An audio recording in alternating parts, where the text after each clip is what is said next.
Have you ever heard of the Choose Your Legends event? Fire Emblem Heroes Choose Your Legends event. It's a popularity poll Intelligent Systems runs every year for the different characters from the Fire Emblem series. Fans vote online to show support for their favorite characters, and after it ends, the top 2 most popular male and 2 most popular female characters get a brand new version in Fire Emblem Heroes. After the 9th Choose Your Legends event ended, this guy, I am Eikthrnir, a Fire Emblem Heroes original character, won first place, making him the second male original character from the mobile game to win throughout the history of this event. Now, I know a lot of people may be wondering, literally, who gives a fuck, right? It's just a popularity contest for the gacha game, but it's a bit more than that.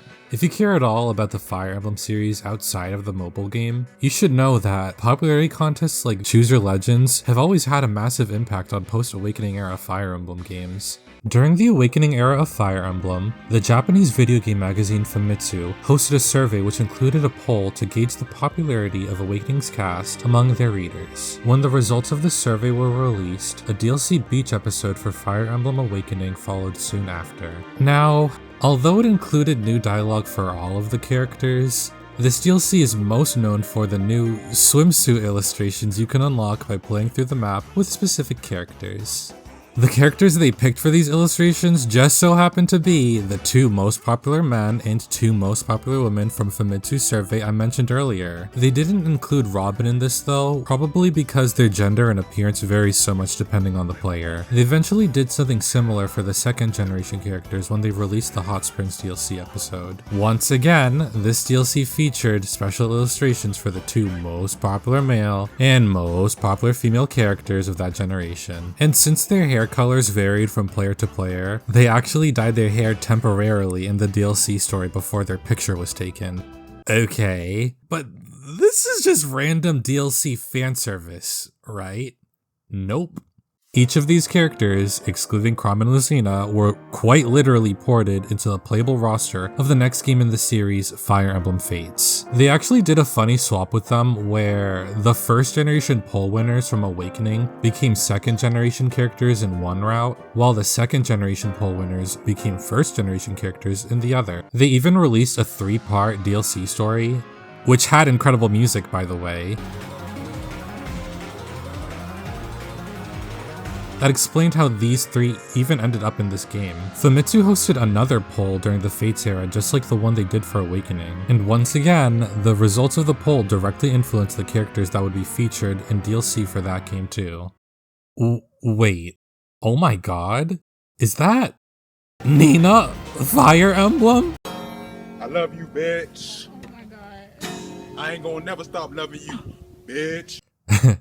Moving on though, the original Fire Emblem Warriors focused on characters from Awakening, Fates, and vaguely Shadow Dragon. Throughout the several different interviews they did for this game, the developers said multiple times that character popularity played a big part in deciding who would be included in the roster. To give an example, they specifically mentioned how they wanted to include a Pegasus Knight from each of the 3 games, and how, for Awakening, they initially considered picking Sumiya, which makes sense because she was noticeably present in Awakening's main story, but since Cordelia was way more popular, they actually went with her instead. This is honestly kinda crazy to me because one of their goals for making this game was that they wanted to bring the game's graphics up to the same level of their cinematics. They could have easily just used Sumiya's cinematic model that they already had on hand, but they made a Cordelia model from scratch instead. And Intelligent System loves to reuse their cinematic models. We saw this in the first Fire Emblem Heroes trailer where characters from the Fates and Awakening cinematics showed up, and again in the different Smash trailers.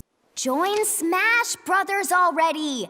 What in the world are you waiting for? Eventually, they even started making bonus April Fool's videos using the Fire Emblem Heroes cinematic models. I'm just saying guys, don't be surprised if one day we get a Fire Emblem Heroes spin-off, a spin-off of a spin-off, featuring the characters they have all these HD models for. So Sumiya got cut in favor of the more popular Cordelia, and they also specifically mentioned how Gaius, Lon'qu, and Jacob were considered for the Warriors roster too, but those 3 were cut for more technical reasons. I only bring them up because even though they didn't say so directly, the 3 of them also happened to be high-ranking characters in the Famitsu polls. And even though Warriors had nothing to do with Fire Emblem Blazing Blade, Lyn was included in this roster too as a secret character who you could unlock in the post-game. But unlike the characters that they eventually made playable in the DLC for Warriors, Lyn never showed up in the main story. She felt so tacked on in that game that it really seems like Lyn was really just a last-minute addition in response to the original Choose Your Legends poll where she won first place in the women's division. So at this point, one thing is clear. Intelligent Systems adores their fans, and so much of what they do is in service of their audience. And that makes a lot of sense. Everyone knows that the Fire Emblem series was on its way out before Awakening. So for a while, it seems like Intelligent Systems really leaned on Famitsu to gauge how their fans were feeling about their games, and use that information to give back to their fans. But when Fire Emblem went more global, they must have felt like it was time for them to host their own poll so that they could reach their growing fan base overseas. So with several rounds of Choose Your Legends results in their hands, it looks like they were eager to put that to use when they came up with Fire Emblem Engage. When Engage's first trailer dropped, many of the fans were shocked to see the protagonists from the different games in the series appear right at the beginning, and the way they depicted Ike and Lucina in this trailer was especially strange. But if you were familiar with Fire Emblem Heroes, you probably instantly understood what was going on. Ike and Lucina were winners of the first Choose Your Legends event. When their celebratory alts came out in the gacha, Ike appeared wearing his dad's armor. He never actually appeared in either of his games wearing his dad's clothes, but this Heroes exclusive version of him was a pretty wholesome nod to Ike's character arc in his original game. The Ike we see in this trailer is specifically a reference to this version of Ike from Fire Emblem Heroes. When it comes to Lucina though, it was pretty uncanny to see her in this trailer with a bow in her hand. Now, you could reclass her into an archer in Awakening, but did anyone actually do that? I feel like most people promoted her and Chrom to Great Lord because it was unique to them and upgraded their unique models. And Great Lord gives them access to lances, not bows. This archer depiction of her in Engage was specifically a reference to one of her many versions in Fire Emblem Heroes. Even the bow she's holding in this trailer is the same exact bow as the one they invented for this version of her in the gacha. The truth is, the original Emblem Rings don't just feature characters who are the protagonists from across the series. They're also characters who have always performed well, and in most cases won, throughout the history of the Choose Your Legends event. This is also true for the characters who were selected to be the additional Emblem Rings included in the DLC. Many were understandably confused as to why Camilla was chosen as the second Fates emblem instead of Azura, but it makes sense when you realize that Camilla won a Choose Your Legends event, while Azura is still struggling to this day to do the same. And this is a lot like how Eliwood got shafted by Hector when they picked out who would be the second Blazing Blade emblem. Even though Eliwood was always more important than Hector in their game, Hector was chosen instead because of his popularity. In the aftermath of Lyn's win in the first poll, when the second poll came around the next year, Lyn's supporters reconvened and decided it was time to support Hector next. It wasn't until after Hector had already won that the fans decided it was finally Eliwood's turn to win next, and they quickly catapulted him into victory, completing the trio. Veronica was included as the only emblem representing the mobile game, not only because Engage was a marketing stunt to promote Fire Emblem Heroes,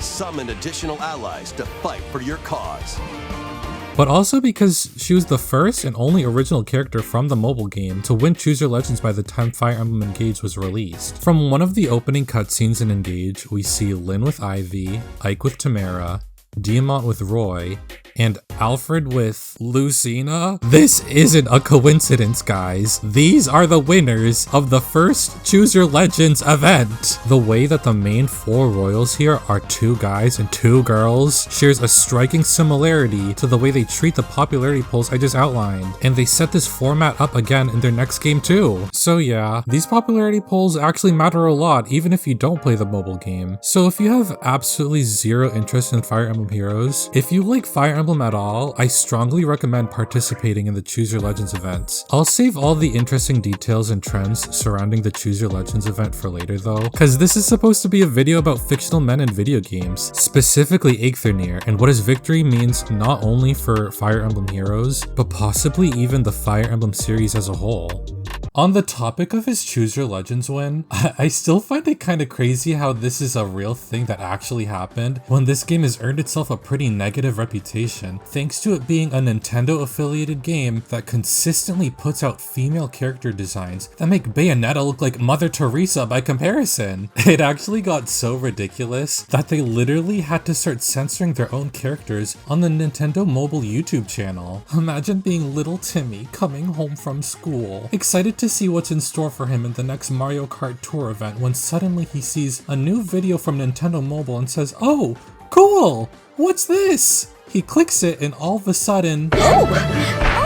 Trauma. It's really so sad. Okay, in all seriousness though, this video really isn't gonna be about dunking on anyone for liking any type of character or anything like that, but I would be doing this story a disservice if I didn't take the time to properly illustrate the absurdly imbalanced climate that the male and female characters of this game have found themselves in. So I'm gonna tell you. Me? Yes, you, the wholesome, curious viewer, just how this victory came to be. Real quick though, I just gotta say, this is a video about fictional characters in a video game. It's really not that serious, but it is a fascinating series of events that no one could have ever predicted a year ago. So I hope that after this exhaustive video, that you find even more appreciation for this character and what he represents than what you did before listening to me yap on and on about him. Alright now, brace yourselves. I'm pulling out the fucking tier maker. As Eikthyr is a Fire Emblem Heroes original character introduced in Book 8, I'm gonna try and speedrun through the history of the original characters in chronological order until the story where Eikthyr is from. Specifically just the guys though, cause as you can see, even though this game turned 8 this year, there sure aren't a lot of them. Hold on, how many female Fae OCs do we have at this point?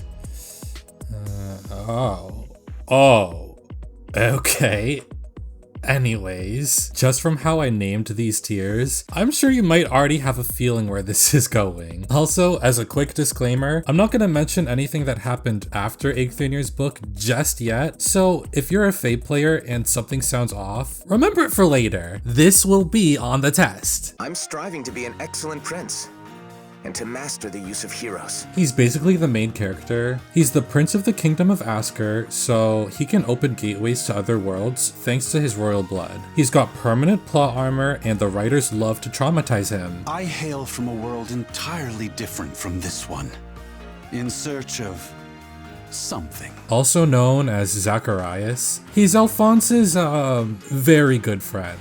He has cursed royal blood that compels him to kill Alphonse and his friends. He and his sister Veronica were the two main antagonists of the first book, but his friends eventually convince him to keep searching for a way to deal with his cursed blood. I am Reed, the eldest prince of Nifl. He's from the second book. After failing to unalive the big bad from book 2 off screen, Bruno rescues him and then Reed relays all the information about the big bad's weakness that Bruno discovered off screen to us. He survives. The name's Hellbindy. Remember it. This is one of the only 2 interesting characters from book 2. He was initially an enemy commander, but it turned out he was just fighting under duress. After we defeat him in battle, the actual bad guy goes out of his way to raze Hellbindy's hometown to the ground to make an example of him, killing everyone, even the children. Hellbindy then dies as he's rescuing Veronica and Reed's younger sister. I am Surtur, king of Muspel. Bow before me. This is the actual big bad of book 2. He ruined everyone else's life in this book for no reason in particular. They even ask him several times why he's bringing war and destruction to everything he touches, and Surtur basically just says, "Because I can, so I will." He dies anticlimactically when he runs out of child sacrifices. By the time this story ended, every character introduced in book 2 became playable. Eventually, they started making epilogues for older books so they could give new versions to characters from that book. Master of Flame, Lord of one realm of the 9. Muspel I am. Muspel is the antagonist for book 2's epilogue. He's basically just Surtur 2.0 except more annoying. All he does is resurrect a fan favorite character, yassifies her, forces her to fight her girlfriend, and then dies. Alphonse is a wise young man. I imagine he will make a good king one day. At the start of book 3, we're finally introduced to Alphonse's dad. They kill him off instantly, because he's a dad in Fire Emblem. I am Leif. I have been granted power by Gangloat. who rules the dead. This character was introduced as Alphonse's ancestor and the first king of the Kingdom of Askr, reanimated by Hal, but that was really just a Masked Marth style ruse, cause we find out that he's actually Alphonse from a different timeline where everyone dies. Cause this is a multiverse story now. After Alphonse finally bullshits his way to Hel's death, Leif ascends to heaven and gets recruited into Thor's army. Leif wasn't made playable until 2 months after his book ended. Gustav wasn't made playable until about a year after Leif's release during a Valentine's event, and then a little over a year after that, they randomly released the zombie form of Gustav. Okay, let's move on to the cast of Book 4. These are the fairies from the Realm of Dreams. Okay, nice, very pretty. And now, here's what the guys look like. I mean, do I gotta say it?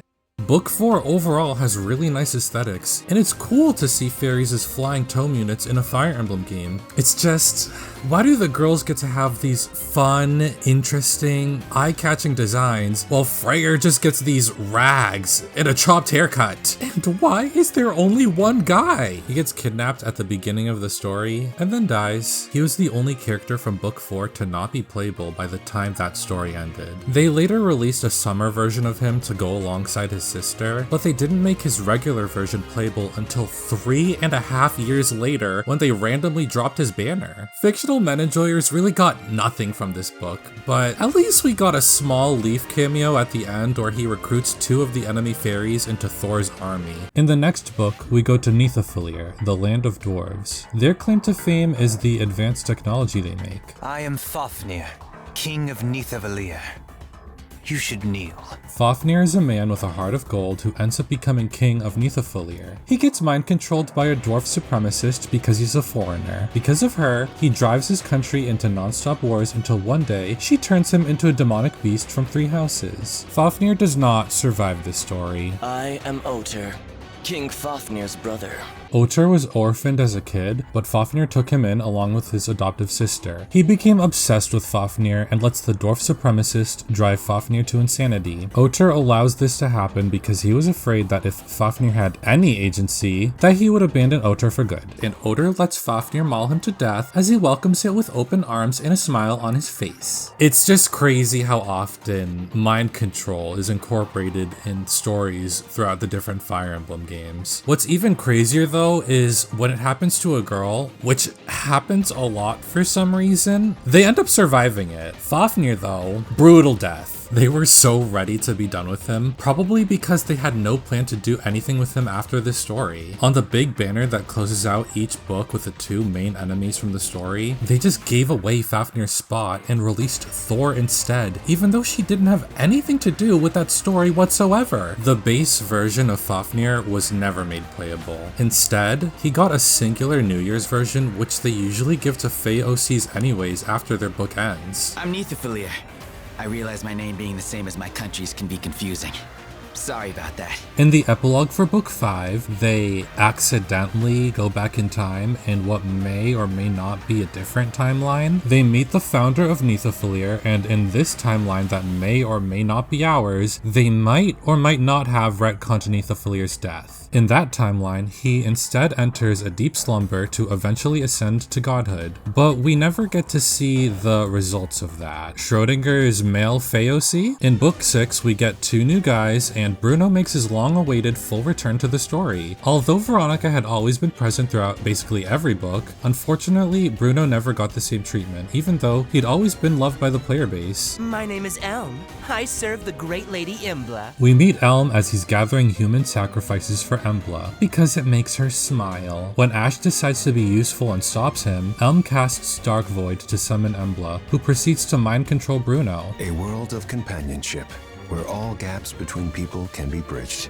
That is my ideal. Askr is the divine dragon who founded the Kingdom of Askr alongside the actual Leif. He enters the Dark Void to save Bruno and company and brings them to his domain near Yggdrasil, where he was originally from. He then takes the crew to Yggdrasil so he could give them a MacGuffin that he pulls out of. Elm interrupts him because apparently he followed them into Askr's realm to try to 1v5 them. He fails, of course, but he can't die here, so he retreats, and they follow him. As they're leaving, leaving, it's revealed that when Asker entered the Dark Void earlier, he actually contracted Ligma because he's incompatible with Embla's realm. And then he just dies. And then it turns out that Elm had also contracted Ligma when he invaded Asker's realm for the same reason. And then he dies too. Bruno then takes the MacGuffin, challenges Embla to a 1v1, loses, and then it doesn't even work, and they kill him off too! At this point, the only playable version of Bruno we had was a flop mounted healer version that we got for Easter, which had a horrible high defense, low speed, low res stat line, and no preferred weapon. After this book, all he got was a free Christmas version, which was nice, but it's funny to compare it to what they did for Veronica. The entirety of book 6 was made for her. They also released a New Year's version of Elm, but his base form was never made playable. Next is book 7, where we visit Vanaheimr, the realm of light. This is what the girls from Vanaheimr look like.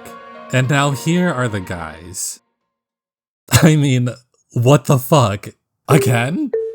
They can't keep getting away with this. The one guy we have here, Njordr, was secretly evil and dies moments after he reveals his master plan. It feels like Intelligent Systems had even less of an appetite for Njordr than they did for Freyr, both being the one singular male characters from their books, cause he never even shows up as an enemy on the map in game, and he was never made playable in any form whatsoever after this book. So this was the state of Fire Emblem Heroes. The male characters were never taken seriously. Instead, they were used as fodder to uplift whichever new waifu they wanted to spotlight at the time. The way these characters were treated in the story is also a good indicator of how much they got as units as well. While the female units in this game were consistently released on time and got to enjoy an abundance of alternate versions, each with strong preferred weapons, skills, and stat lines, the male units paled in comparison. That is, if they were even released. At the start of every book, the lead character from the story is distributed for free. These units have strong kits and are uniquely positioned to be useful in the game's ranked modes. After the first 3, who were great for their own reasons, many fans began to hope that we would finally receive a male lead character to shake things up in the next book. But every time a new book was revealed, our hopes would be dashed again,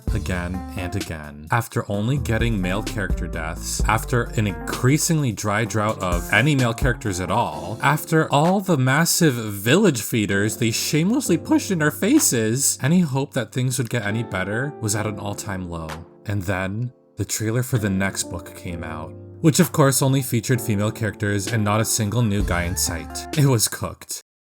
That is, until the key art for book 8 was revealed. Hey look, a cardboard box washed up on the beach. Holy fish paste, it's a guy! From just this one image, this guy was the talk of the town when book 8 was revealed for the first time. Even though you could only see like a fourth of his design from this, that was enough to inspire so many memes and fan art of him online. I don't remember any character in the history of this game to get as much of a warm reception as he did. And we didn't even know his name. We just saw the antlers and called him the Deer Guy. This moment marked the beginning of the era of Eikthyr, the Golden Age. The Golden Deer Age. As the story began, it was clear that the first half of the story would focus on the 3 girls introduced in the original trailer for book 8, and that the Deer Guy wouldn't show up until the midpoint, where more characters would be introduced alongside a brand new cinematic. And that's exactly what happened. Not right now, please.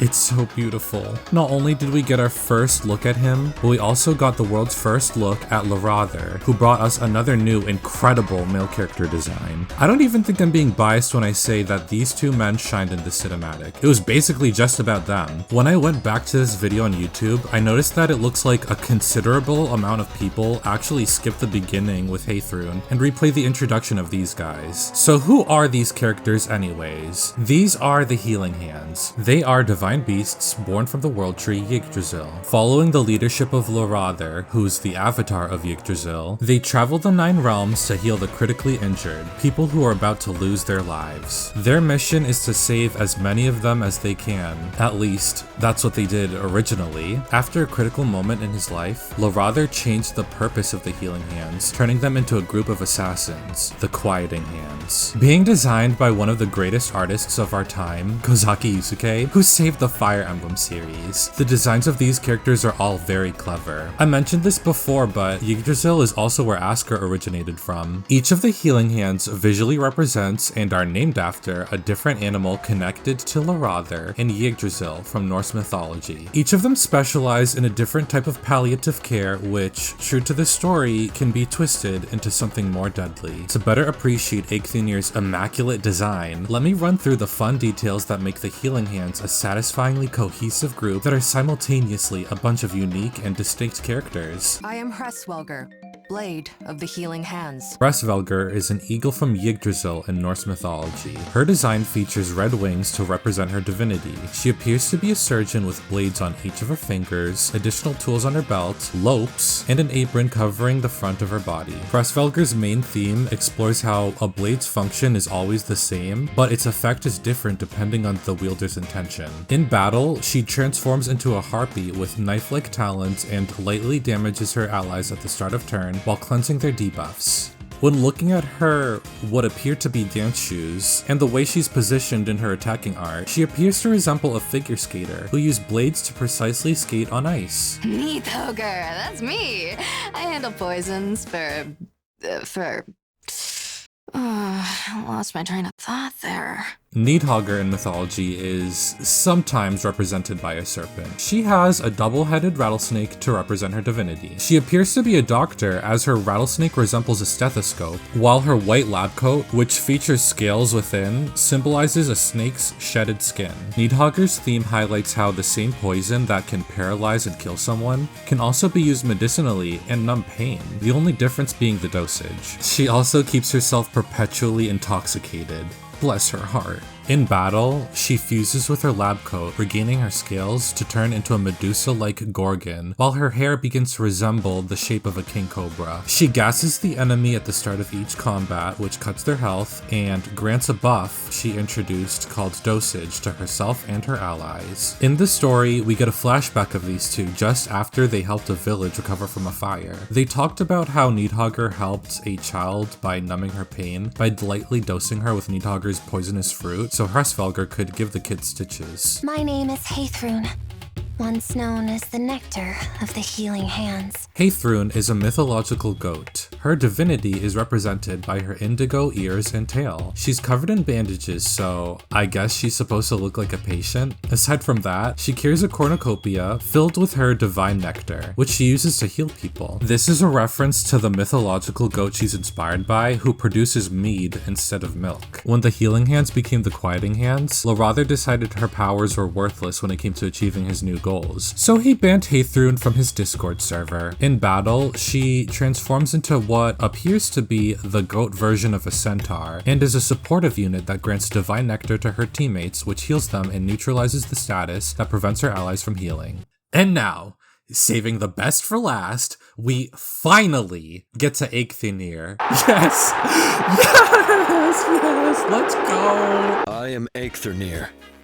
I'm not a talker. Eikthenir in mythology is a heavenly stag. His divinity is represented by the yellow antlers around his head. He appears to be a bodybuilder as his design features skin-tight clothes which are cut to call attention to his muscles. He carries a dumbbell in his hands at all times and appears to have an abs stimulator on his stomach. He also wears a medical face mask which visually ties him together with the Healing Hands medical theme. Eikthenir focuses on building the body for the health benefits it brings, like preventing illness and fatigue. He also highlights how the same exact strength gained from training the body can also be used as a weapon, but just like the other healing hands, he takes no pleasure in fighting. In battle, he transforms into what appears to be the deer form of a minotaur. He cleanses debuffs from himself at the start of both phases, symbolizing his body's resistance to illness, and he is the only character in the game who can directly increase his and his allies' visible stat buffs, which is a reference to the fitness training he provides. When you alternate between his attacking and injured art, it looks like he's pumping iron. pattern. As you can see, these four have some pretty inspired designs which brilliantly tie together the traits of their mythological counterparts with the concepts of their medical and health specializations. It's also pretty cool how they're all divine beasts and shapeshifters in game, but they didn't take the easy way out and just had them transform into whatever animal they related to. They elevated it even further and took inspiration from some of the humanoid beasts from Greek mythology. Another clever part about them is the way they demonstrate how easily their different healing talents can be used to harm, and how each of them, as people, deal with having their original purpose of healing, which they value so much, be twisted into something deadly and destructive. Oh, I forgot to mention Ratatoskr. Ratatoskr was designed to look like a medieval nurse. She's a mythological squirrel, and her divinity is represented by her orange ears and tail. In combat, she transforms into a squirrel. When you line them up like this, they kind of look like the different colors of the rainbow, don't they? Lorather, being the avatar of Yggdrasil and the leader of the Healing Hands, represents each of their different colors in his hair. This is a reference to the Rainbow Bridge Bifrost from Norse mythology, which is also the name of a certain S-rank staff from Fire Emblem Fates that only maids and butlers can use. The only two colors of the rainbow we're missing are blue and green. We actually did catch a glimpse of a green bird for a quick second in the very first Book 8 cinematic, next to a red bird, which of course represents Hresvelgr, so we'll probably meet a green healing hand when this book receives its epilogue.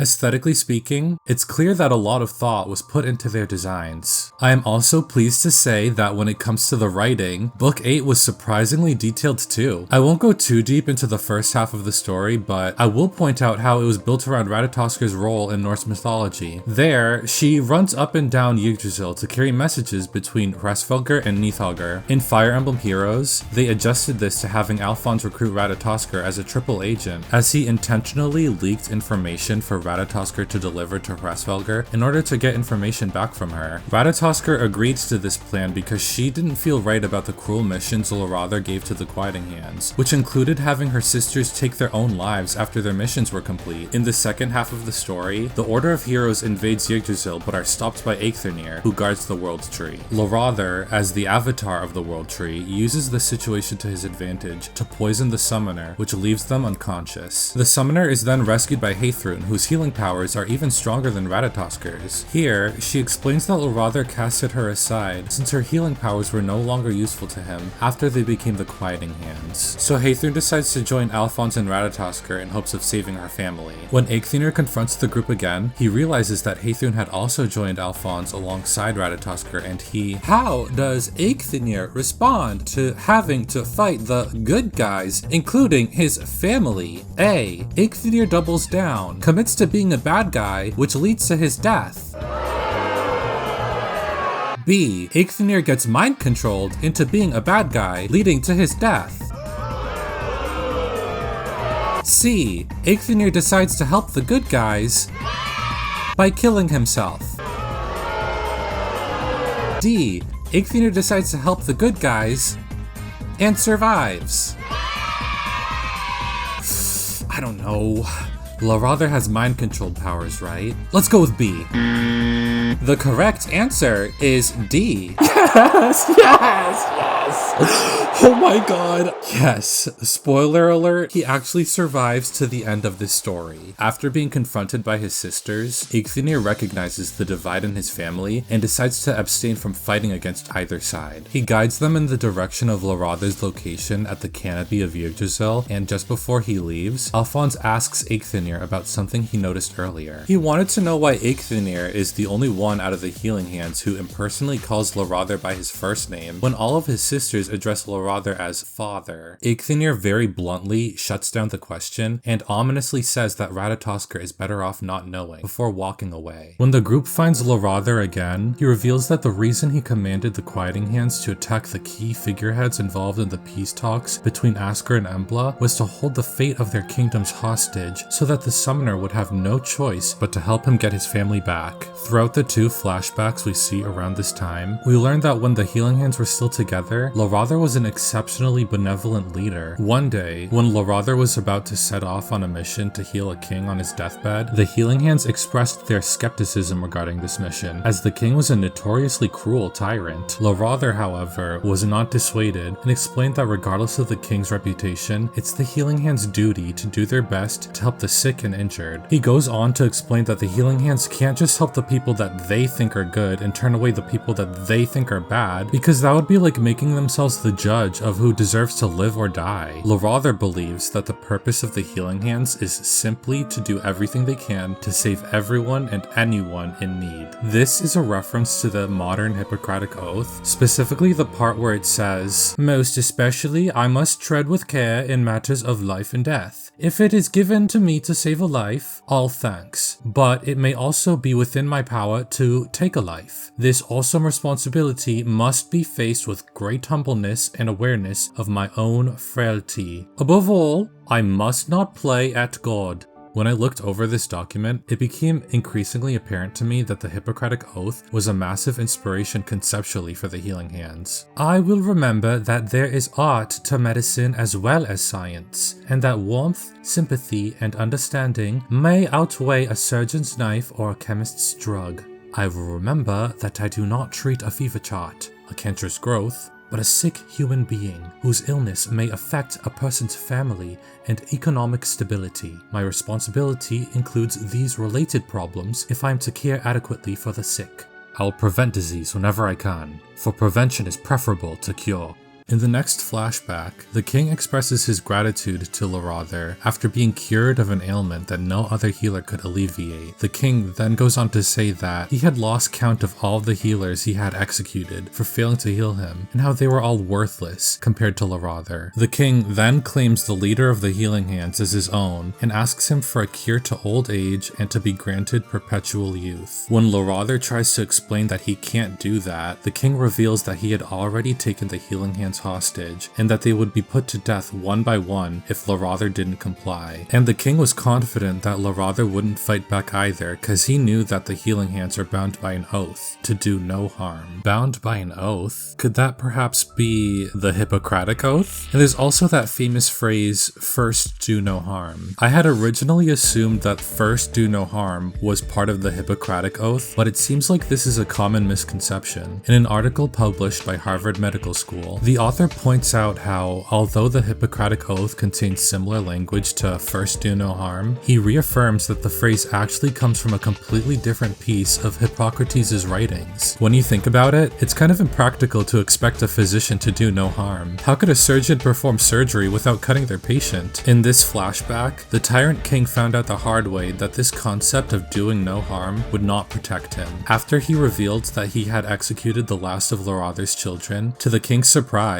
Lorather cracked and gave him a graphically unpleasant death. Doing no harm was never about any oath, it's purely about motivation. What Lorather did to the Summoner and the Order of Heroes in the current story was a clear parallel to what was done to him in the Healing Hands. When Lorather asked the Summoner to bring his family back, specifically his family from the world we share, Alphonse tries to explain that the Summoner can only summon heroes from other worlds. This causes Lorather to grow increasingly unstable, and he poisons the Asker trio in hopes of giving the Summoner some more motivation to fulfill his request. After seeking out Haythrun, who could only temporarily subdue Lorather's more potent poison, they expressed their confusion regarding the family Lorather is asking for, since the Quieting Hands are the only family Ratatoskr and Haythrun know Lorather has. That's when they recalled that it seems like Eikthenir knows more about Lorather than anyone else, so they set off to look for him to try and get some answers. Before they could find him, they were confronted by Hresvelgr, who makes it clear that she remains loyal to her father. That's when Eikthenir appears, promptly interrupting her to state that Lorather is neither her nor any of the Quieting Hands' father. Eikthenir explains that the family Lorather is trying to bring back are the Healing Hands that the king from the flashbacks had taken hostage and eventually executed. Hresvelgr couldn't believe this, cause if the Healing Hands died, then how is she or any of them still alive? Eikthenir then explains how Lorather's powers work. In the first half of the story, we saw Lorather possess Henriette as the avatar of Yggdrasil Yggdrasil, he did this by implanting his heart seed into her heart to take control of her temporarily. After the original healing hands were executed, since they originated from the World Tree, Lorather was able to retrieve their heart seeds. At the start of the story, Ratatoskr introduced the healing hands as healers who healed the critically ill and injured, people who were near death. Lorather had taken the heart seeds of the original healing hands and implanted them into similarly critically ill and injured people, essentially people in a vegetative state,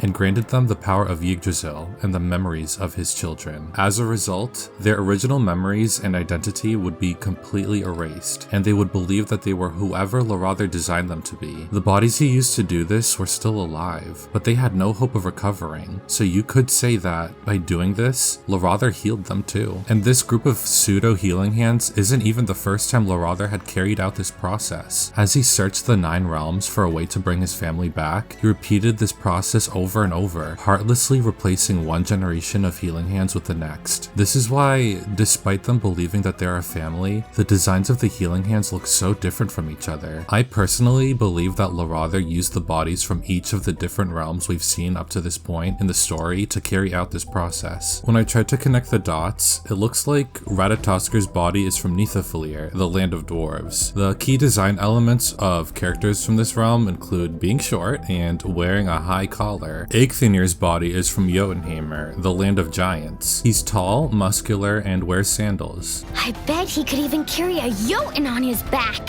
Nidhoggr's body is probably from Muspel, judging from her strange hair color that doesn't make sense with her dark skin tone, and her red eyes. And Heithrun's body is from Vanaheimr, the realm of light, where all of the characters are goat themed just like her. She also has big boobs, which don't look out of place next to the other characters from there. And if that isn't convincing enough, I think it's pretty curious how, compared to her siblings who all fight using their bodies, as beasts usually do in Fire Emblem, Heithrun actually fights using beams of light. I'm telling you guys, the level of detail that went into the healing hands is crazy. Now, I'm less confident about saying where Hresvelgr's from, but I think I'll just say she's probably from Midgard, specifically Embla, given her red eyes and color scheme. She was also the one tasked with targeting Alphonse, which is very Veronica core. If we ever meet the green bird, or maybe even another blue healing hand, I would guess that maybe one of them might look like they're from Nifl or even Asgard. While I personally think all these details are super cool, for the healing hands themselves, this is understandably mortifying. Eikthirnir himself wished he never learned any of this, which is why he never imparted the burden of knowledge on anyone until the conflict escalated to this point. Hresvelgr couldn't believe any of this. Her family and memories, as she knew them, were the source of her motivation to do everything she did. But after Eikthirnir appealed through reason and Ratatoskr through emotion, they finally won her over. This happy reunion was unfortunately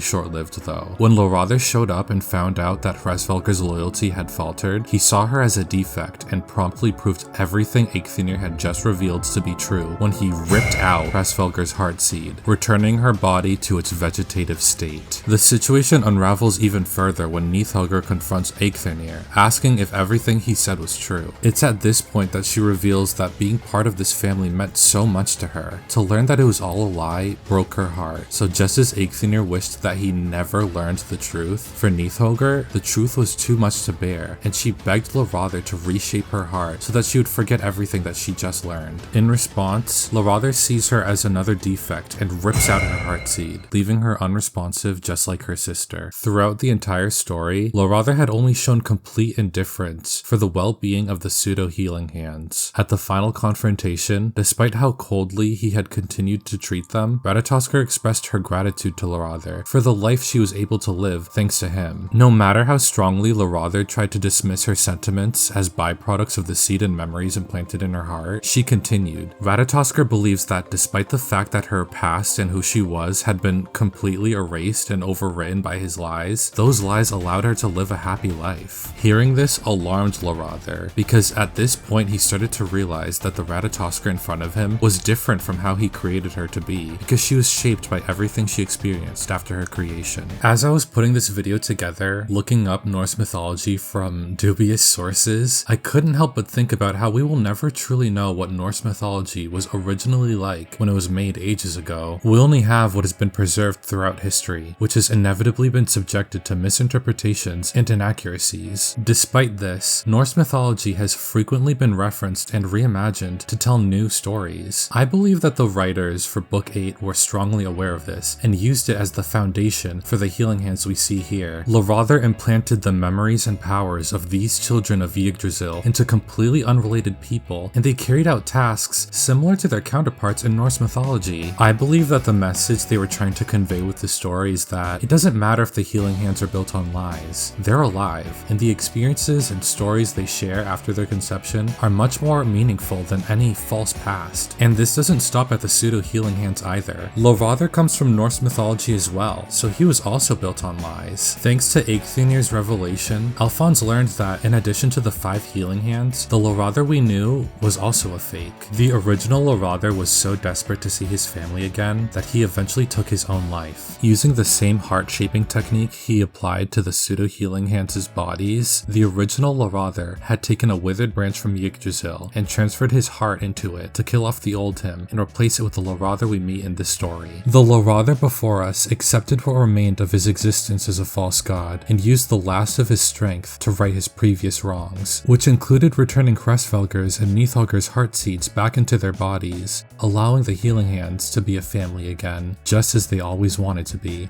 Now, instead of just living with the false memories Lorather implanted into them, they could make real memories going forward as a family, together.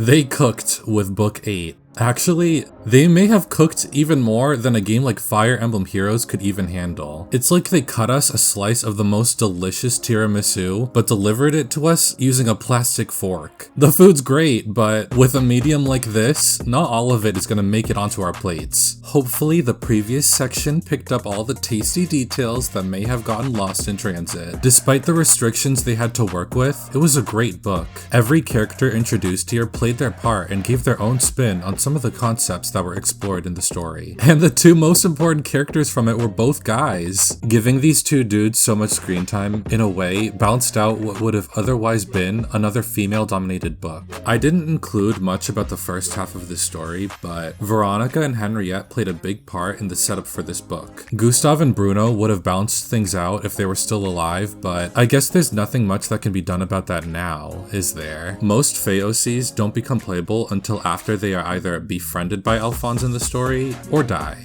Fortunately, Eikthirnir ended up being the former, so he came out early. In fact, his debut shares the same day as the release date for Fire Emblem Three Houses. A large portion of Fey OCs these days debut as Mythic Heroes, which are premium units who boost your score in one of the game's ranked modes. Mythic Heroes are usually important, unplayable historical figures from the main series Fire Emblem games like Altina, Naga, Seros, Milla, Duma, you get the point. I guess since Fire Emblem Heroes takes heavy inspiration from Norse mythology, that gives their original characters some of that mythology clout. Since most of the 5-star units in this game are girls, naturally, most of the Mythic Heroes are girls as well. Additionally, there are 4 different elements of Mythic Heroes, which are split in half between offense and defense mythics. In the Aether Raids mode, you build your own map with your own units for other players to challenge. You score more points if you include an offense mythic when challenging other players, and lose less points if your defense gets beaten with a defense mythic fielded on your map. Players tend to favor offense mythics since you actually get to play them, and they only get more valuable as time goes on. Defense mythics, on the other hand, are pretty unnecessary since you can avoid losing points with or without a mythic hero if you just build a strong defense. Unfortunately, the few male mythic heroes we do get usually end up being defense mythics who inevitably fall behind in power, leading to even more losses on defense. After Mythic Heroes were introduced at the end of 2018, they didn't release a single male offensive Mythic Hero until the debut of our good old pal Asker under the Light element. Astra, the other offense element, would continue to go on without a single male character whatsoever. Is it because the symbol for this element is pink with a cute flower on top?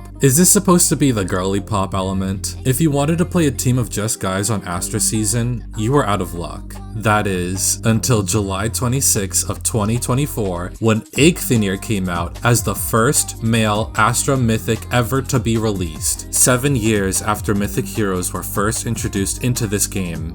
Him, Eikthenir, the first Astra Mythic, just 7 years away.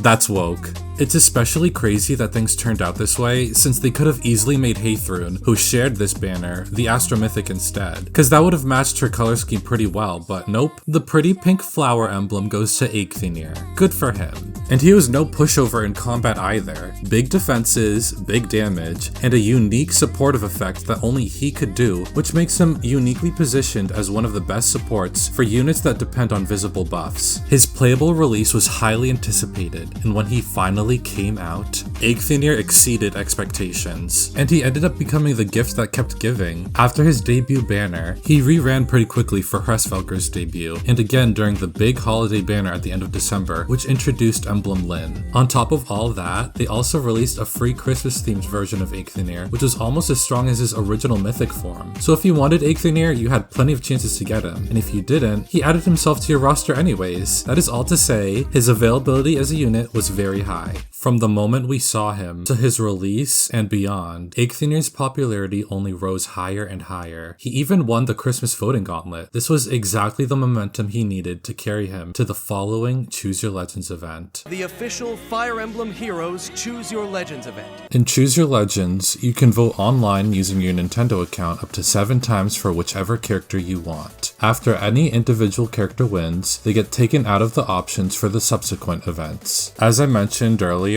the protagonists, also known as lords, dominate these polls. This makes perfect sense. The lord is the face of each game, and the story usually revolves around them to some extent. At the very least, it's told from their perspective, so they get a lot of screen time. On top of that, their force deploys in combat, and if they die in battle, it's a game over. They're basically always on the screen, so if you played their game, you are probably very familiar with who they are. As units, the lords usually enjoy above average stat growths, exclusive weapons, unique passives, and their very own classes, which really set them apart visually. As a result, they feel really good to play and leave a lasting impression for each and every player. It's no wonder how they ended up being so popular. And while it's kind of expected for a lord to be strong, if a side character ends up being remarkably powerful as well, this goes a long way in defining them among the hundreds of characters in the series. The best example of this in Fire Emblem Heroes specifically has to be Reinhardt, an NPC from the ancient, Japan-exclusive game Thracia 776. In the original Choose Your Legends event, Reinhardt placed 584th out of the 781 characters included in the poll, with only 137 votes to his name. But when the second Choose Your Legends event came around, Reinhardt jumped all the way to 5th place in the men's bracket with 15,931 votes. This drastic jump in popularity happened because not too long after Fire Emblem Heroes released, Reinhardt was added to the game, finally introducing him to a massive audience. And soon after that, he became very easy to summon when he was demoted into the low rarity pool. But he wasn't just any ordinary low rarity unit. Reinhardt was one of the strongest units in the entire game. He's a cavalry unit, so he's in the highest movement range tier. He's ranged, so he's got even larger reach. He's a mage, so he targets the res stat, which most characters tend to lack. And he's got a unique weapon that gives him the ability to strike twice on initiation, so he murders everything. And as a low rarity unit, you can easily acquire Reinhardt and merge multiple copies of him to increase his stats even further. This aspect works greatly in Reinhardt's favor, as he strikes twice on initiation thanks to his exclusive weapon, so you get twice the value from increasing his attack stat. His sister Olwen, who debuted on the same banner, is basically the same unit except she's faster with a lower attack stat. Even though Olwen was actually actually playable in their original game, since she remained as a 5-star exclusive character, it was dramatically harder to get her, or even power her up, so she would forever remain in her brother's shadow. It's kinda cute how a unit's strength and availability plays a part in their popularity in both the main series games and also the mobile game. Recency bias also contributes a lot to how a character performs in these polls too. As Faye has overseen many games releases throughout its life, more and more characters have been introduced to us, who are then promptly added to the following Choose Your Legends poll. So when the phenomenon that was Fire Emblem Three Houses was released and became the most well-renowned game in the series, it brought in a ton of new fans to the Fire Emblem fandom and introduced a large cast of deep and interconnected characters. To the surprise of absolutely no one, the Choose Your Legends event following Three Houses release resulted in a landslide victory for the game's 4 most memorable characters. The game wasn't even half a year old when the following Choose Your Legends event came along, so people were still hyped up and passionate about Three Houses. Intelligent Systems also does this thing where they randomly just add NPCs to the voting options. This is how Gatekeeper won after the initial Three Houses home run. He wasn't votable until the second year that Three Houses was included in the event. With Claude and Dimitri out of the way, the path was clear for everyone's favorite NPC to meme vote his way to first place. Had Gatekeeper been there from the start, Claude and Dimitri most likely would have still won, but the Choose Your Legends Gatekeeper meme would have gone stale by the time the next event came around. It's reasonable to believe that a good chunk of the fans who voted for the house leaders went on to support Gatekeeper the following year, just like how the Lynn and Hector voters moved on to Eliwood after their wins. So how does Eikthenir fit into all this? Well, he's not a protagonist, but he's a friendly character who got a ton of screen time after the midpoint of Book 8. He was the first male Fey OC to survive the story they were introduced in after 5 books. It's reasonable to assume that a lot of the people who voted for Alphonse in the previous year moved on to support Eikthenir for the sake of male Fey OCs. He was playable for a decent amount of time before his Choose Your Legends debut. Being released on the same day, he got the same amount of time that the cast of Three Houses got before theirs. He had great availability as a unit leading up to Choose Your Legends, which was boosted even further when his Christmas version was distributed for free. He is the first male Astra Mythic, and if you played Aether Raids and were a fan of this guy, you basically played him every day. He's pretty strong in combat too, with unique skills that help him stand out among the 1,000+ units in this game. Clearly, Eikthenir has a lot going for him, and this all happened throughout the course of 1 year. He was extremely relevant in the Fey ecosystem from the moment we saw him up until the first time we were able to vote for him. And for the people who wanted to see him perform well in this poll, it really felt like this was his only shot. Characters like Leaf or Bruno performed relatively well around the time they were first included into the votable character pool. Unfortunately for them, they were introduced pretty early into Fey's life, so the competition on the men's bracket was tough to beat, with most of the lords still in the running. Eikthenir, on the other hand, was released at the perfect time. At this point, all of the lords had already won. There are only so many lords in the series, and we've basically run out of them. Aside from Sigurd and Leif, of course, whose games never released overseas. And there's also most of the avatars, whose votes are split between their male and female versions. Meanwhile, the Fire Emblem series as a whole had not produced a single noteworthy male character since Three Houses. This is a big part of why I took you through the depressing history of male Fey OCs before Eikthenir. And when it came to the main series, Fire Emblem Engage was not the place to be for fictional men enjoyers either. Aside from Alir, who inherits all of the issues that come with being an avatar, the 2 most present guys are Alfred and Diamant. Out of the 4 main royals in Engage, Alfred is probably the least memorable. His unique class is just a not-so-glorified Lance Cavalier. It's really unimpressive in combat, and even though his country owns 2 emblem rings, they were both ceremoniously given to 2 different kawaii girls instead of him. Diamant doesn't give much to write home about either. Like Alfred, Diamant's unique class is also pretty underwhelming. The look on my face when his dex capped at 22 was priceless. They also gave Diamant Emblem Roy, which is one of the least useful emblem rings, and then Vale just magically takes it away? Contrast that with just how much effort was put into making sure Ivy would be a popular character. When Ivy and her sister were introduced in the Brodia arc, they stole the show. They both introduced completely new classes to the series abilities, which are both incredibly strong. Flyers that can use both tomes and staves. In Fire Emblem, instant S tier. They would continue to be relevant when we reached Elugia, as Ivy hand delivers you 2 shiny new emblem rings right after your first few got taken away. And then Ivy and her sister became the main characters of the Solm arc, to Tamara's detriment. I don't think it's a coincidence that Ivy, who spends so much time in the spotlight, joins the party with Emblem Lyn. Does it make sense to combine a ring like that with a class like hers? Debatable. It just seems like they went to great lengths to manufacture Ivy's popularity at the expense of the other royals. Giving Ivy Emblem Lyn with a side order of Lucina, the 2 Choose Your Legends 1 winners, out of all the rings she could have joined with, is the most blatant example of that. So while these girls are recruited with fun and interesting classes, wearing the strongest emblem rings in the game, Alfred and Diamant both tragically drew the short straw in every aspect. Diamant's narrative contribution only amounts to watching his dad die.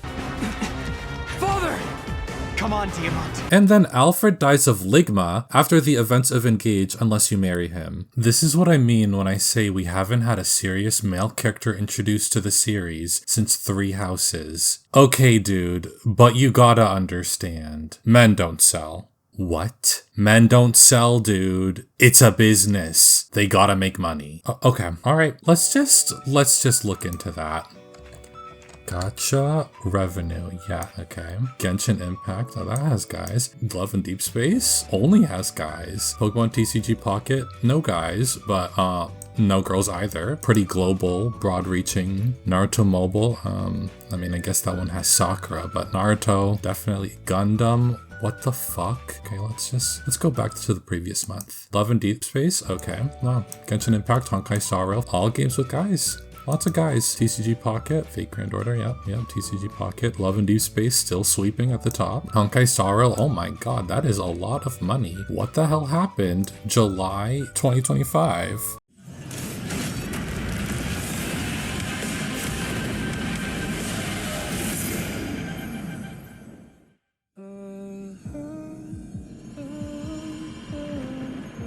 Oh, okay. Love and Deep Space is on the top. Love and Deep Space, Pokemon. Love and Deep Space, okay. Love and Deep Space, that's a little lower here. Still lots of money though. Dragon Ball Z, oh my god, that's like basically only guys. Alright, I think you get the point. The gacha game market appeals to more than just horny, straight men. And contrary to popular belief, it seems like fictional guys sell just fine. I think the real question we should be asking is, what's the deal with this game? Why doesn't Fire Emblem Heroes sell guys? During year 1 of Fae, the most popular characters in this game were guys. Take a look at the very first Hero Fest banner. We got Takumi, Hector, Ryoma. Besides them, there's Reinhardt, who I talked about earlier, and the greatest character of all time, Ike. Aside from most of them already being beloved characters, a big part of their popularity was thanks to how strong they were. When it came to the banners, they used to do a pretty good job keeping things balanced between releasing male and female units, especially on the seasonal banners. This would sadly change after the first year though, as they would eventually become comfortable releasing banners with only 1 guy to 3 girls, sometimes even putting out banners without even a single guy on them at all. So I just gotta ask, why the switch up? It's because men don't sell, dude. And Fire Emblem fans don't like men. Please. Let's get serious. If the male characters from year 1 flopped, it was because Fire Emblem Heroes wasn't very good at making them. Let's take a look at the guys they released in the seasonal banners from year 1. If you weren't around at the time, most of these guys were all complete dog water in combat. The worst offenders being Bunny Xander, Summer Leo, and Performing Arts Shigure with their unsalvageably low stat lines. Although Shigure was a support, the Azura that was on the same banner totally ratioed him with her preferred weapon and actually decent stat line. Kinda funny how in both the mobile game and Engage, the girls get to have fun while the guys warm the bench. Bunny Camilla, from the very first seasonal banner, may not have had an impressive stat line, but she was the very first flying mage in the entire game, and she could inherit a blade tome. This weapon made any mage playable, while simultaneously encouraging fun team building revolving around visible stat buffs. Summer Corrin would go on to be the second flying mage, this time with an actually decent stat line. Not only was it fun to play them, but they also had appealing art as well. I know that might be subjective, but they clearly value the artists for these girls a lot, considering how frequently they brought them back to draw similar characters. Going back to the Shigure Azura example, Azura showed up in her iconic Norian dancer outfit, and on the same banner, we got this visually stunning Olivia in darker clothes. Looking at this banner, when you compare the guys to the girls, I can't help but wonder, does Intelligent Systems know how to make a guy sexy? Like, being sexy is a massive part of what makes a good dancer, no? They do a little shiggy wiggy, maybe sway their hips, and as the audience stares, the neurons start to activate and they can move again. It's science, dude. This is what the baddies in Fodlan learn at the Officers Academy from Miss Casagrande. They understand the assignment, and they do all that in an outfit that's tailor-made to show off their bodies. Male dancers, though, they're noticeably more covered up. Do they really have to wear an entire t-shirt while the girls get an outfit like this? And they don't even have a unique idol animation. Yes, I made Hubert my dancer, and if you try to step to me, it'll be the last time. We got robbed.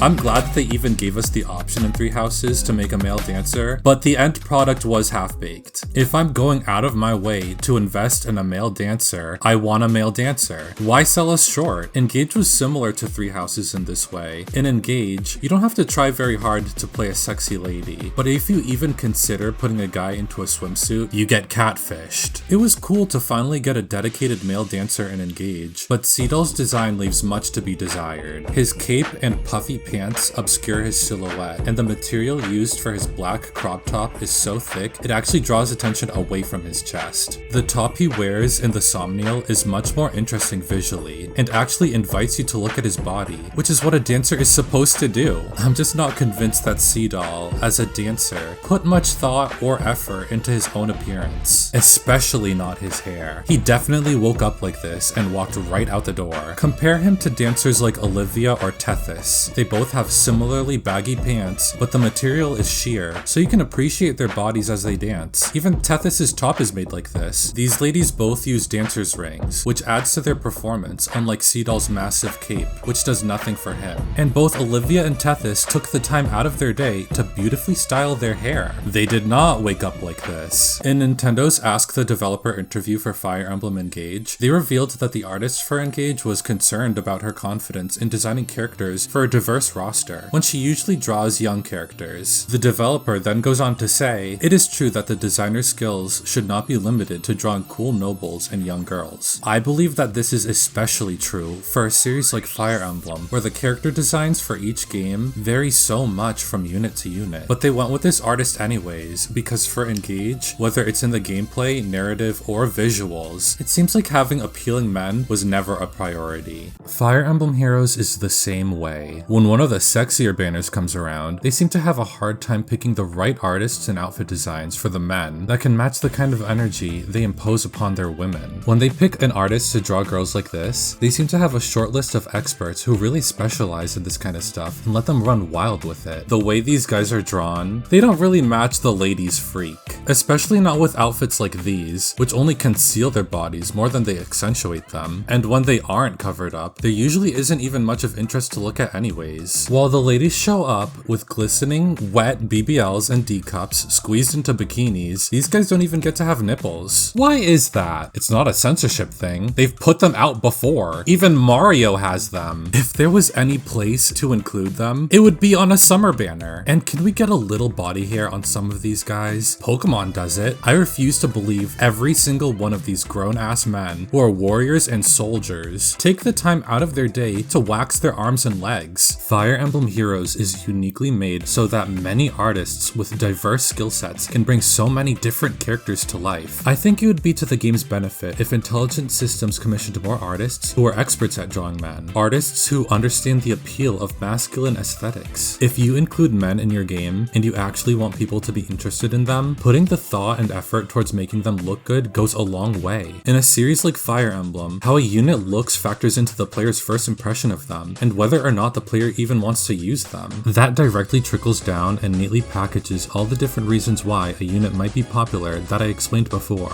This is another reason why the Lords have done so well throughout Choose Your Legends, as so much attention was undoubtedly put into the protagonists of each game. If a character is going to be center stage for the entire game, if they're going to be displayed on the shelf in a store or the eShop, they better be easy on the eyes. I'm sure I don't have to explain how Eikthenir plays into this, especially after I already went all over the intricate details that make up his design. But I can't help myself. I'm gonna do it anyways. Yes, Eikthenir is a really attractive character. Not only did that help him make an incredibly positive first impression on his fans, but his attractiveness isn't at the expense of the cohesiveness of his design or the characters around him. Eikthenir's appearance complements his character well and makes sense in the context of his story. Athleticism naturally comes with attractiveness, and as a character who specializes in building the body, it makes sense for him to wear clothes that showcase his muscles. His silhouette is huge, and combined with the antlers around his head, he visually lives up to his importance as a divine beast and mythic hero. He was likely given this fur kilt to balance out his design so that it wouldn't be too top heavy, kinda like how the Black Knight does something similar with the shape of his armor. That being said, an effort was made so that his well-defined legs wouldn't be concealed behind his kilt, and that movement couldn't be impeded either, which is important for an athlete. For Eikthenir, his body is his weapon and his shield. But the extra protection he's got here for his goods was definitely a smart decision. This metal thing on his kilt is the emblem that represents Yggdrasil. Each of the healing hands feature one on their design.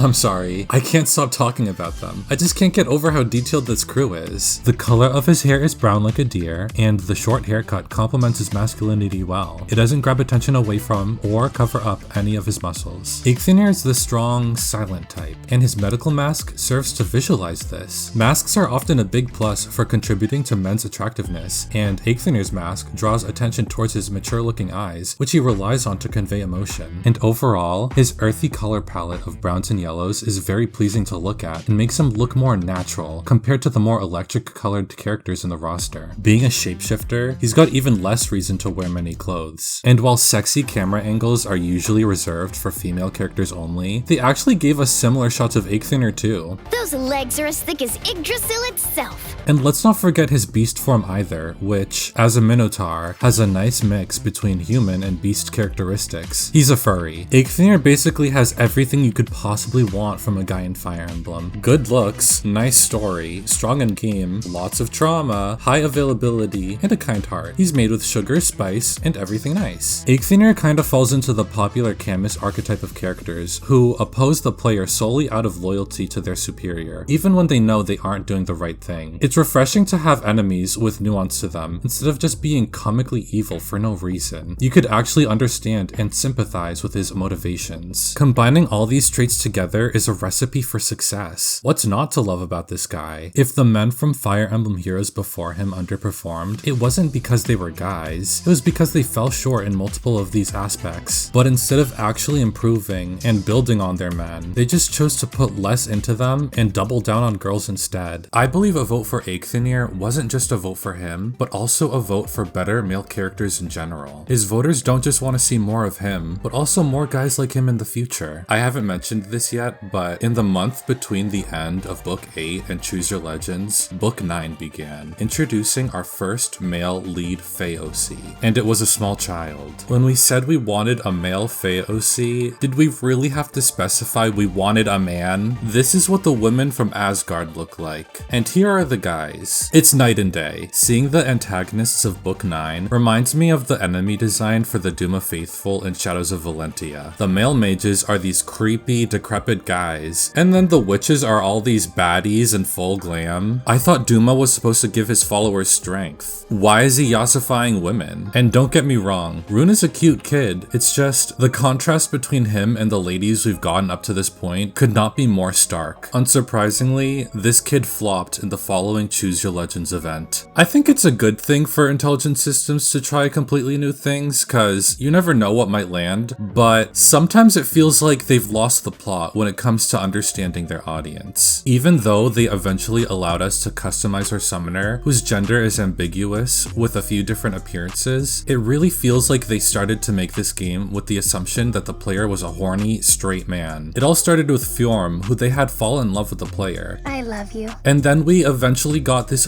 fucking deranged scene where Plumeria, Plumeria, the fairy of lewd dreams, drugged Alphonse to dream about Peony, Mirabilis, and his sister Sharena trying to have sex with him, but it was totally okay because that was a fake out. It was actually us, the player, dreaming that we were Alphonse, who was dreaming about Peony, Mirabilis, and his sister Sharena trying to have sex with us. Well, I guess that explains why Plumeria is from the realm of nightmares. This is their sense of humor. Try not to laugh challenge. In book 4, one of Note's character quirks is that she hopelessly falls in love with handsome men. She then began to catch feelings for us, the player. The problem here is that at no point did they even bother using gender-neutral language, implying the story was written for a male summoner. In book 7, part of Njordr's evil plan involved commanding this chick to go and have a child with you, the player. We do not know each other. This is all happening so fast. Can I get pregnant from this? Of course, this was another one of their fake outs, as they immediately try to write it off to make it okay by saying it's actually some magic soul baby. But by the way she leads with, "Would you create a child with me?" was completely intentional. They wanted your brain to go in that direction. This is their sense of humor. Try not to laugh challenge. Vanaheimr in Norse mythology is not the realm of light. It's the realm of wisdom, future sight, and most importantly in this case, fertility. They could have thought of plenty of different ways to represent that last part in the story, but I guess they couldn't pass up the opportunity to force the player into spiritually impregnating a bouncy anime girl. And this plot point is a crucial part of Book 7's story. In Njordr's secret time loop plan, your child will be sent back in time carrying the Golden Ligma to be raised as her mother's sister, who would then be transformed into a giant snake with breasts to be slain by her mother, so that the Golden Ligma could then be transferred to her, resulting in the creation of Gullveig, who would be the catalyst for these events to occur once more in the next cycle. Also, she falls in love with you in the process. Wait, but wouldn't this plan fail if the summoner isn't into this chick? Like, what if they just say no? What? Don't be ridiculous. There's absolutely no way the summoner would reject the idea of having a child with this irresistible, curvy cutie. Fire Emblem Cypher died for this. It's such a strange direction for them to take the series, considering how strong and passionate Fire Emblem's female and queer fan base is. The games that really blew up Fire Emblem's popularity didn't do that by just putting out this one specific type of character over and over again. The magic of Fire Emblem at its best is when the player can pick and choose from a diverse cast of characters according to their own unique preferences. This idea should be quintessential to a game titled Fire Emblem Heroes, but I fear that they have lost sight of this, as the game lost its identity to try to blend in with the oversaturated market of anime waifu games. Although Intelligent Systems continues to alienate a good chunk of their committed fanbase who genuinely loves Fire Emblem whenever they make these strange decisions, we're still here. And the resounding success of Eikthenir proved it. A success like the one his fans scored for him, in the face of this bizarre place the Fire Emblem series has landed itself in, could only be made possible through the combined efforts of so many different types of fans. I'm talking about all the ordinary Fire Emblem fans who just want to enjoy the Fire Emblem series without any excessive pandering or strange character designs. I'm talking about Fire Emblem's remarkable female fan base who have continuously played a crucial part in the popularity the Fire Emblem series enjoys to this day, rewarding them by putting less effort into men while simultaneously portraying women the way they do seems like a betrayal of their fans' goodwill. When they put out avatars like Corrin or Byleth, who are supposed to be the player's self-insert, I just gotta ask, who exactly are they making these designs for? And I am especially talking about Fire Emblem's gay fans, who have historically been underserved both in and out of this IP. Eikthenir holds great significance for this slice of the fan base. Gay men go crazy for him. If Laurent's medallion is a catalyst that makes people go berserk, Eikthenir is the Laurent's medallion for gay men. They go fucking ballistic. And that's probably because we haven't had a solid gay icon in the series in a very long time. Long ago, the Yaoi progenitor god Niles descended upon our 3DSs, granting us our very first explicitly gay support pairing, a gift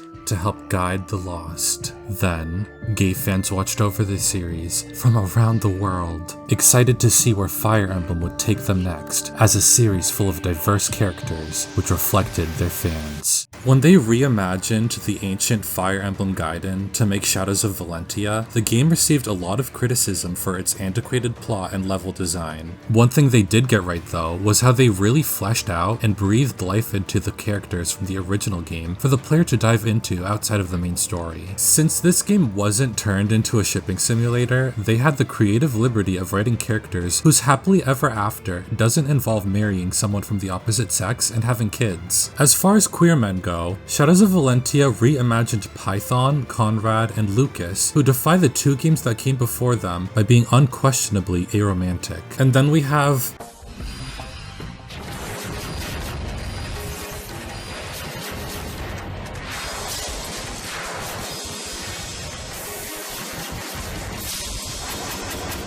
Oh, I'm sorry. The Fire Emblem series has trained me to associate clocky gay men with evil, so forgive me if I recoiled when I saw Leon start to blow kisses at the enemy. Excuse me? Once you get past that, he's actually a pretty nice guy. He's clever, funny, and explicitly gay. That matters a lot. Leon is a different flavor of gay from Niles, so it's nice to get something new. And he was always portrayed in a positive light. I can tell that they genuinely meant well when they put Leon together, but when you dig even deeper, you'll find that he clings to unrequited love for a straight man. Oh. That. Strike one, because said straight man was nice to him after Leon's first love died in battle. They buried a gay. That's a bad trope. Strike two, and in his ending, he continues to follow around the straight man until he takes an arrow to the knee, and then he never even tries to find a man who loves him back because he's too enraptured by the same straight man. In his ending, it is written that he ends up happily single for life, which is a good message, but his entire story before that has him chasing for love, which many of the straight characters find during the game. Even someone like Faye gets married in her ending to someone who isn't her crush. The one gay guy we get couldn't get the same treatment. Strike three! When the highly anticipated and hyped up Fire Emblem Three Houses came around, there was a shared traumatic experience between gay fans when they heard the good news that Three Houses would bring back 3DS era Avatar romance with expanded queer options to include many more characters, just to find out that only female Byleth would get that treatment. What male Byleth was left with was literally just Linhardt and two married men who take your wedding ring and friend zone you. What the fuck was the point of that? Why even give us the option? When the DLC updates came out, we got Yuritsa, who is a serial killer who doesn't understand love. And then there's Yuri, who reheated Leon's nachos as he quite literally copy-pasted the same design while simultaneously rehashing the backstory of Niles. Like, can you give me something else? It's kind of upsetting how the only two gay romance options in Three Houses feature visually effeminate men. The Ike Thinner YouTube channel does not condone femme-gay hate or anti-femme rhetoric. The Ike Thinner YouTube channel supports anyone's desire to express themselves in a way that is true to them. Whether or not Leon or Yuri's haircut is chopped is subjective. Individual results may vary. Meanwhile, female Byleth gets to choose from 4 conventionally attractive women to marry. And Sothis. Have you forgotten me so soon? Wow, and half of these women are the 2 most important characters in the entire game. It just feels like they didn't understand the population they were representing here. Or maybe they weren't even thinking about them to begin with. The crazy part about Three Houses is that Balthus was literally right there. Interested in the majestic king of grappling's Iron Bod, yeah? If you want to watch, I'll be training later. Shirtless. You're welcome. And he says this to you regardless of gender. I cannot stress this enough. Balthus is so unbelievably gay. To dangle this meat in front of male Byleth's face while female Byleth gets the best of both worlds is so cruel. Gay fans of Balthus were also very curious about his relationship with Holst after this line. Holst used to make me this tea all the time. Huh? Nothing. Forget it. The announcement of Fire Emblem Three Hopes led to the long overdue introduction to Holst. It was exciting because we would finally know what his relationship to Balthus was actually like. Unfortunately, this would lead to another massive disappointment, as for whatever reason, Hilda somehow became the main character of the Holst-Balthus support chain, being the only support chain in the entire history of Fire Emblem to feature a third playable character. She really didn't need to be there. This trio literally literally already has an entire paralogue dedicated to themselves. Hilda may be a fan favorite character, but oh my god. Time and place. You're getting in the way of the show. In the wake of all these disappointments in the main series games and the trauma from Fire Emblem Heroes, Eikthenir became the deliverer for fans who love Fire Emblem but are disillusioned with the current status quo. This is a character unlike any who has come before him during the modern era of Fire Emblem. He is everything his fans have been starving for and so much more. And it genuinely appears as though Intelligent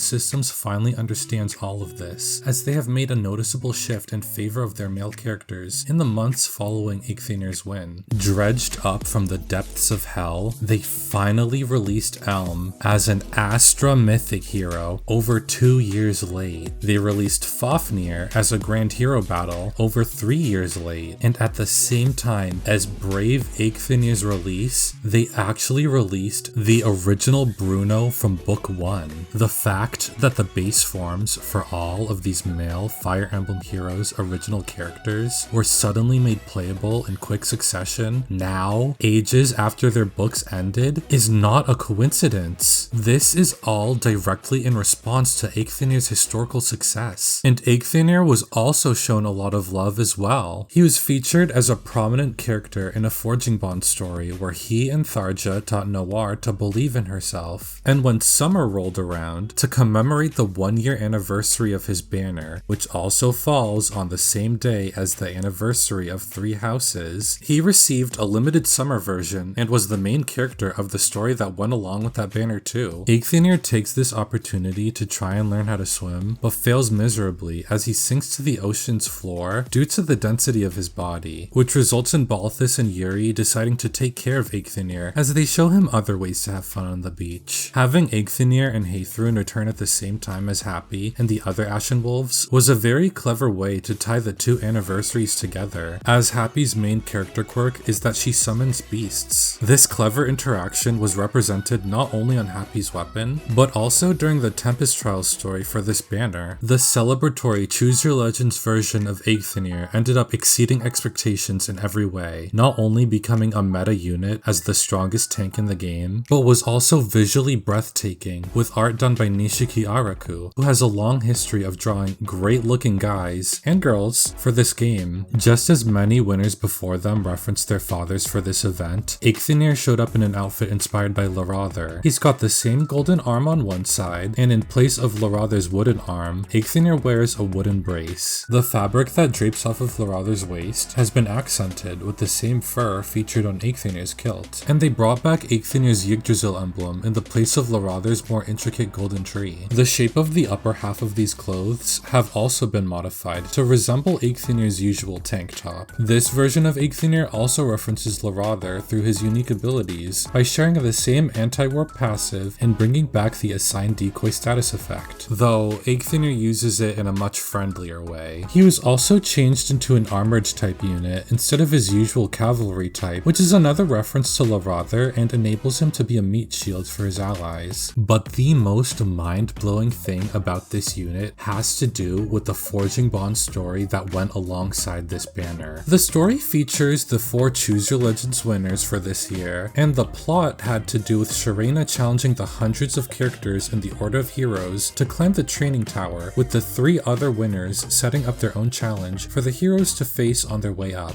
This story featured tons of cameos from a variety of characters who each chimed in at different parts of the story to match their unique skills and quirks against the 3 different challenges. Now listen, the thing about this story I've been dying to draw attention to, the reason for all this context and setup were the heroes they chose for Eikthenir's challenge in particular. Leading up to this part, some thieves started to daydream about the treasure waiting for them at the end of the challenge. Not only was Niles, the Yaoi progenitor god, included in this scene, but also Nina Fire Emblem from Fire Emblem Fates? I love you, bitch. I ain't gonna never stop loving you, bitch. Nina's wicked fantasy was that the treasure would be a book featuring dashing heroes from the Order of Heroes. Now, if you aren't familiar with Nina, or have no idea why I've put so much emphasis on this chick on 2 separate occasions, she's the daughter of Niles, the Yaoi progenitor god. In Fire Emblem Fates, if Niles marries a woman, you can recruit Nina on her paralog. If Niles marries male Corrin, you permanently lock yourself out of getting her paralog, so you can never recruit her. Amazing. Anyways, Nina's character-defining trait, and I'm not embellishing this, is that she's obsessed with yaoi. They never explicitly write the word yaoi. I can't wait for this play. 2 male leads? Delish! Sign me up. I can see it now. Their hidden feelings for each other ripening, their eyes meeting, they realize they're all alone, and then it happens. Perfect. I just hope I could get some good seats.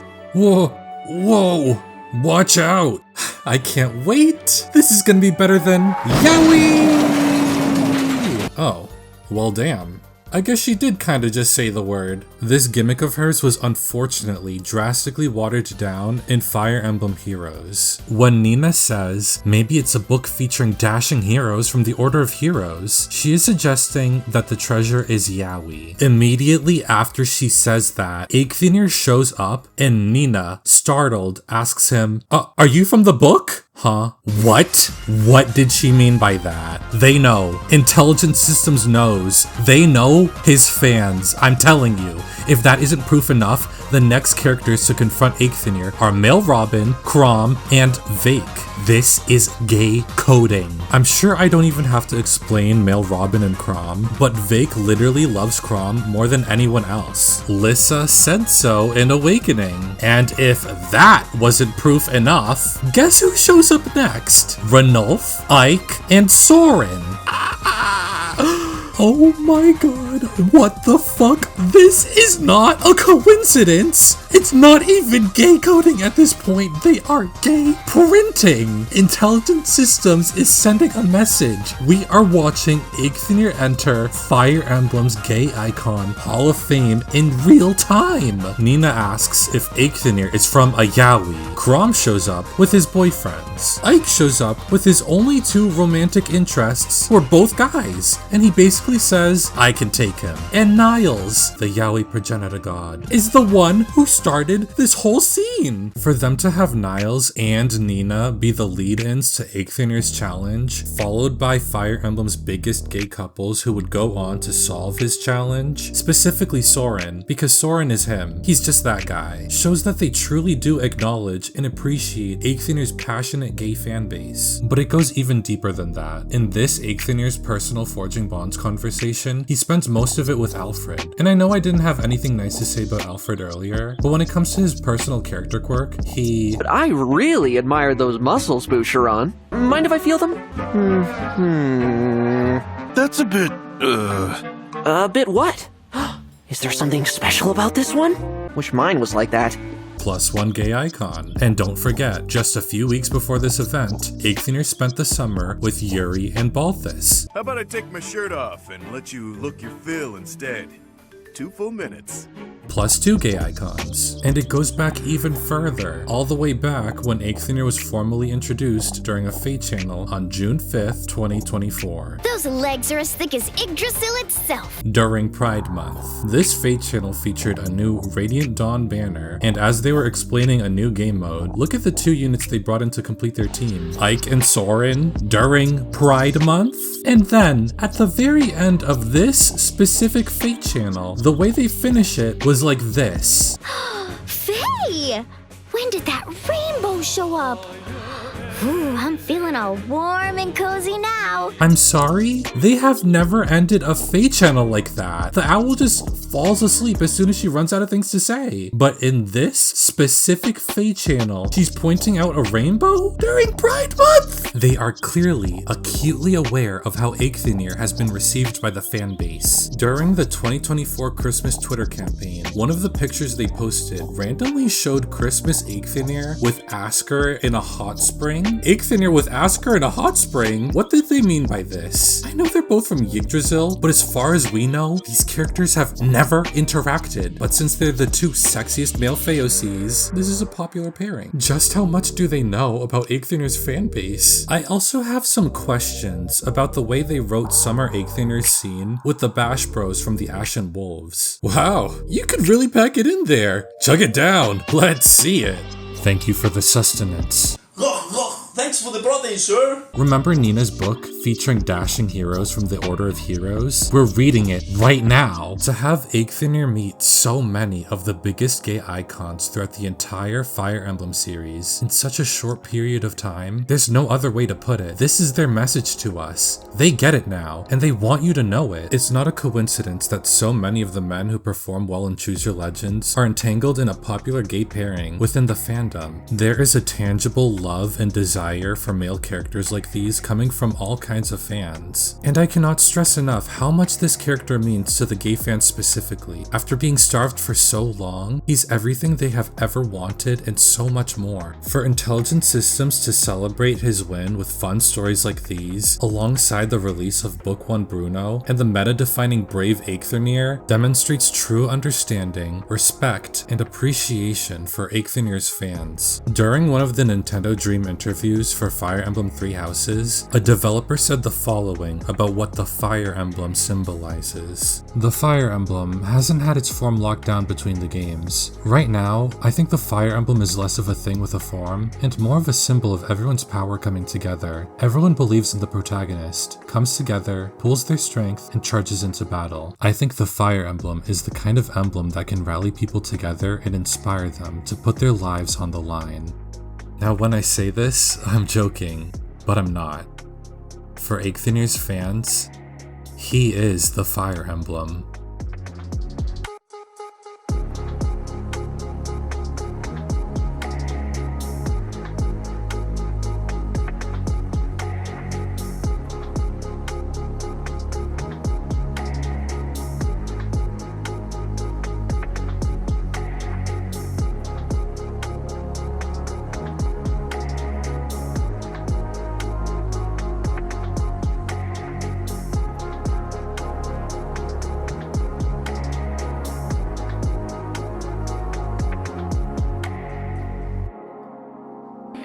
Come home and I'd see him, and if this gets off that train, it was like God Almighty arrived.